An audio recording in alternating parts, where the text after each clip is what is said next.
కరకరలాడుతూ చెక్కలు లేదా తెలంగాణ స్టైల్లో అయితే కట్టగారలని అంటారు. ఇవి పర్ఫెక్ట్‌గా రావాలంటే ఎలా చేయాలో ఒకసారి అయితే వీడియోని స్కిప్ చేయకుండా ఎండ్ వరకు చూసేయండి. ఫస్ట్ అయితే బియ్యం పిండిని మంచిగా జల్లెడ పట్టుకోవాలి.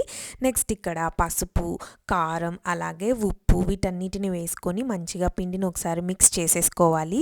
ఇలా మిక్స్ చేసుకున్న తర్వాత వేయించిన పల్లీలని కూడా వేసేసుకుంటున్నాను. ఒక్క 4 టేబుల్ స్పూన్స్ అలాగే నువ్వులు కూడా ఒక 4 టేబుల్ స్పూన్స్ వేసుకున్న తర్వాత నానబెట్టిన పెసరపప్పుని ఒక 5-6 టేబుల్ స్పూన్స్ వేసుకొని కొంచెం కరివేపాకు, కొత్తిమీరని సన్నగా చాప్ చేసుకొని వేసుకోవాలి. నెక్స్ట్ ఇక్కడ వెల్లుల్లిపాయలు, ధనియాలు, జీలకర్ర వీటిని కూడా కోర్స్గా గ్రైండ్ చేసుకొని వేసుకోవడం వల్ల మనకి చెక్కలు అనేవి చాలా టేస్టీగా ఆ ఫ్లేవర్ అనేది చాలా బాగుంటుంది. చెప్పిన ఇంగ్రీడియంట్స్ అన్నీ వేసేసుకొని పిండిలో మంచి కలిసేలాగా కలుపుకొని కొంచెం హాట్ వాటర్ వేసేసుకొని పిండిని టేస్ట్ చేయండి. సాల్ట్ సరిపోయిందో లేదో చెక్ చేసుకొని ఒకవేళ సరిపోకపోతే సాల్ట్ వేసేసుకొని పిండిని అంతటిని నేను వీడియోలో చూపిస్తున్నట్లుగా హాట్ వాటర్ తోటే కలిపేసుకోవాలి.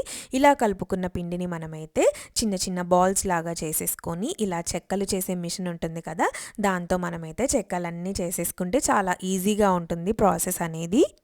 ఫస్ట్ అయితే చెక్కలన్నిటిని ఒత్తి ఒక క్లాత్లో వేసేసుకున్న తర్వాత మళ్ళీ వాటన్నిటిని ఫ్రై చేసేసుకుంటే ఈజీగా అనిపిస్తుంది. ఇంట్లో ఏదన్నా పిండి వంటలు చేసేటప్పుడు మరియు రాకీ వాళ్ళ ఎగ్జైట్మెంట్ అయితే వేరే లెవెల్ ఉంటుంది. వాటికి ఎప్పుడెప్పుడు పెడతామా అని వెయిట్ చేస్తూ ఉంటాయన్నమాట. సో ఈ చెక్కల రెసిపీ అయితే మీకు నచ్చిందనే అనుకుంటున్నాను. మన ఛానల్ని సబ్స్క్రైబ్ చేసేసుకోండి.